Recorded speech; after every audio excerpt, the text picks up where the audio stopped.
Exercise 4.3 से question number 1 के 2 में कहा जा रहा है कि हमें क्वाड्रिलेटरल PLAN हमें बनाना है, जिससे रिलेटेड कुछ मेजरमेंट्स गिवन दिए गए हैं, जिसे हम अभी पढ़ लेते हैं। सबसे पहले PL 4 सेंटीमीटर है, LA यहाँ पर 6.5 सेंटीमीटर दिया गया है, एंगल P 90 डिग्री है, एंगल A 110 डिग्री और एंगल 9 85 डिग्री। तो इन मेजरमेंट्स के ऊपर डिपेंड करके हमें क्या करना है, क्वाड्रिलेटरल PLAN ड्रॉ करना है। तो सबसे पहले एक काम करते हैं, सबसे पहले एक बेस ले लेते हैं। तो दोनों में से किसी एक को आप बेस ले सकते हैं। आप PL को बेस ले लीजिए, तो जो कि होगा PL आपका बन जाता है 4 सेंटीमीटर। इसका नाम लिख देते हैं PL, जो कि है 4 सेंटीमीटर। अब P बन गया, L बन गया, A यहाँ पर कहीं बनेगा और N यहाँ पर कहीं बनेगा, क्योंकि ये क्वाड्रिलेटरल है। तो P बन गया, L बन गया। अब A के लिए L से A का मेजरमेंट 6.5 सेंटीमीटर है, पर एंगल L नहीं है, क्योंकि सिर्फ आर्क खींचने से तो पॉइंट A नहीं मिल जाएगा ना। तो देखिए यहाँ पर एंगल P है, एंगल A है, एंगल N है, बट एंगल L नहीं है। तो कोई बात नहीं, एंगल L निकाल लेंगे। कैसे निकालेंगे? हम सभी को पता है कि एंगल L निकालने के लिए आप 360 डिग्री से बाकी तीनों एंगलों का सम माइनस कर सकते हैं, जिसे एंगल सम प्रॉपर्टी कहा जाता है। इस प्रॉपर्टी की मदद से आप एंगल L को निकाल सकते हैं।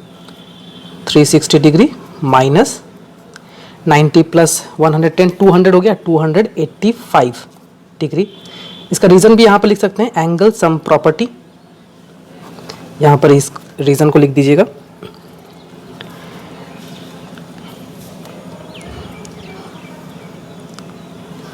(75 डिग्री), यानी एंगल L पर हमें 75 डिग्री बनाना होगा, और जो कि 75 डिग्री 15 से डिविजिबल है। तो आप bye the help of compass इसे कंस्ट्रक्ट कर सकते हैं। उसके लिए आपको करना क्या होगा, एक मेजरमेंट कंपास पर ले लीजिए। इस तरीके से पहला आर्क ड्रॉ कीजिए, एंगल 0 पर बैठाकर उसी मेजरमेंट से पहला आर्क, फिर दूसरा आर्क, ठीक है, जिससे आपको 90 डिग्री मिल जाएगा। तो 90 डिग्री का हमें सिर्फ मेजरमेंट लेना है ना, क्योंकि हमें 90 डिग्री तो बनाना नहीं है। तो सिर्फ हम क्या करेंगे, 90 डिग्री का मेजरमेंट ले लेंगे। तो ये रहा 90 डिग्री, और 75, 90 और 60 डिग्री के बीच में बनेगा। तो उसके लिए आपको कंपास को 90 और 60 तक का रेडियस ले लेना है। एक आर्क 90 डिग्री से और दूसरा आर्क 60 डिग्री से। तो पॉइंट L से जोड़ते हुए लाइन को थोड़ा सा एक्सटेंड कर दीजिए। तो ये बन गया 75 डिग्री। अब नेक्स्ट चलते हैं L से A के लिए। L से A का डिस्टेंस कितना है, 6.5। तो कंपास पे इसका मेजरमेंट ले लेते हैं, 6.5, और ये बन गया पॉइंट A। बहुत ही आसान है। इस तरीके से आपने पॉइंट A को बना लिया है। इसका मेजरमेंट है 6.5 सेंटीमीटर। अब P बन गया है, L बन गया है, A बन गया है, N बनाना है, ठीक है।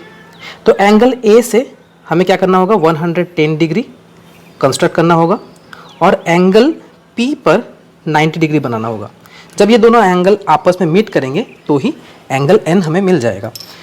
तो जो कि 110 डिग्री 15 से डिविजिबल नहीं होगा, इसके लिए आपको करना क्या है, by the help of protector से आपको 110 डिग्री बनाना है। तो 110 डिग्री हमें मिल गया, ये रहा 110 डिग्री। तो यहाँ तक इसे बना लेते हैं।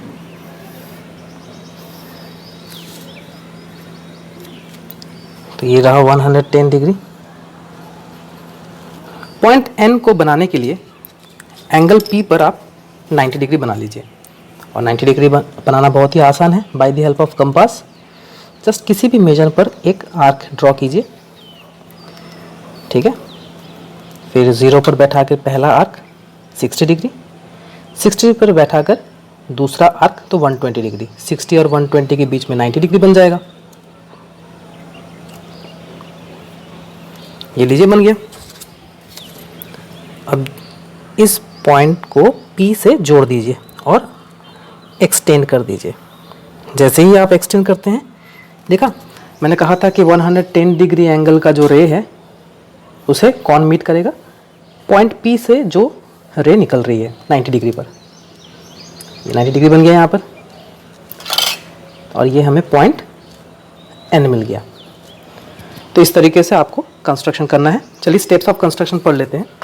सबसे पहला स्टेप क्या है? ड्रॉ PL 4 सेंटीमीटर, यानी आपको PL 4 सेंटीमीटर बनाना है। सेकेंड पॉइंट है draw an angle of 75 degree at L, और आपको पता है कि 75 डिग्री हमने किस तरीके से निकाला? Bye the help of angle sum property से। कट LA, यानी L से A का मेजरमेंट 6.5 सेंटीमीटर लिया था हमने, और इस तरीके से पॉइंट A हमें मिल गया। फिर हमने क्या किया? Draw an angle of 110 degree at A, point A पर हमने 110 डिग्री बनाया, और draw an angle of 90 degree at P, और पॉइंट P पर 90 डिग्री का एंगल बनाया, which meet the angle line through A, जो कि किसे मीट कर रहा है? उस रे को मीट कर रहा है, उस एंगल को मीट कर रहा है जो कि हमने पॉइंट A से बनाया था, एट N, और जहाँ पर मीट हो रहा है उस पॉइंट का नाम हमने क्या दिया? N। तो इस तरीके से बहुत ही ईजी तरीके से मैंने 5 स्टेप्स लिखे हैं जो आपसे भी बन जाएंगे। और आखिरी में आपको लिखना ही है कि इस तरीके से हमने क्वाड्रिलेटरल PLAN को बनाया है, thus PLAN is the required quadrilateral. तो इस तरीके से आपने क्वाड्रिलेटरल PLAN बना लिया है।